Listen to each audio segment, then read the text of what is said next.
സംസ്ഥാനത്തെ വിദ്യാഭ്യാസ മേഖലയിൽ വലിയ രീതിയിൽ പുരോഗതിയുണ്ടായ കാലഘട്ടമാണെന്ന എ രാജ MLA മച്ചിപ്ലാവ് സർക്കാർ ഹൈസ്കൂൾ പുതിയ കെട്ടിടത്തിന്റെ ഉദ്ഘാടനം നിർവഹിച്ച് സംസാരിക്കുകയായിരുന്നു അദ്ദേഹം. പൊതുവിദ്യാഭ്യാസം ശക്തിപ്പെടുത്തുകയെന്നത് സർക്കാരിന്റെ നയമാണ്. അതിന്റെ ഭാഗമായി മികച്ച സ്കൂൾ കെട്ടിടങ്ങൾ നിർമ്മിച്ചു. സ്മാർട്ട് ക്ലാസ് റൂമുകൾ, ലാബുകൾ, സ്കൂൾ വാഹനങ്ങൾ, മികച്ച അധ്യാപകർ തുടങ്ങി നിരവധി സൗകര്യങ്ങൾ പൊതുവിദ്യാലയങ്ങളിൽ ഒരുക്കി. ജൂൺ 1 അധ്യയന വർഷം ആരംഭത്തിൽ തന്നെ കുട്ടികളുടെ കൈകളിൽ പുസ്തകങ്ങൾ എത്തുന്ന നിലയിലേക്ക് വിദ്യാഭ്യാസ രംഗത്ത് മാറ്റമുണ്ടായി.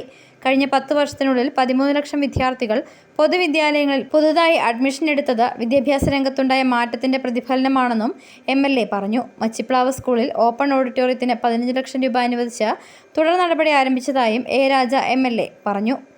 നല്ല കെട്ടിടം ഇപ്പോഴാണ് ലഭിച്ചിരിക്കുന്നത്.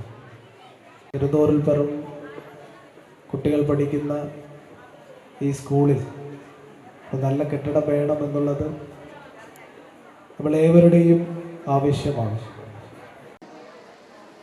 1,22 ലക്ഷം രൂപ ചെലവിൽ നിർമ്മിച്ച സ്കൂൾ കെട്ടിടം 2 നിലകളിലായി 6425 ചതുരശ്ര അടി വിസ്തീർണത്തിൽ 6 ക്ലാസ് മുറികളും 2 ടോയ്ലറ്റ് കോംപ്ലക്സും ഉൾപ്പെടെ ആധുനിക നിലവാരത്തിലാണ് പൂർത്തീകരിച്ചത്.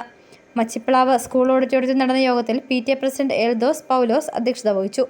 വിദ്യാകിരണം ജില്ലാ coordinator KA Binimon, AEO Aniyamma George, ഗ്രാമപഞ്ചായത്ത് അംഗം MP അലിയാർ, വിവിധ രാഷ്ട്രീയ കക്ഷി പ്രതിനിധികളായ Chandy P Alexander, Wilson, Ruby Saji, Babu CM, Nirmithi Kendra assistant engineer Santhosh KV, Machiplavu school headmistress Shaiji Mathew, school staff secretary Gopakumar എന്നിവർ സംസാരിച്ചു.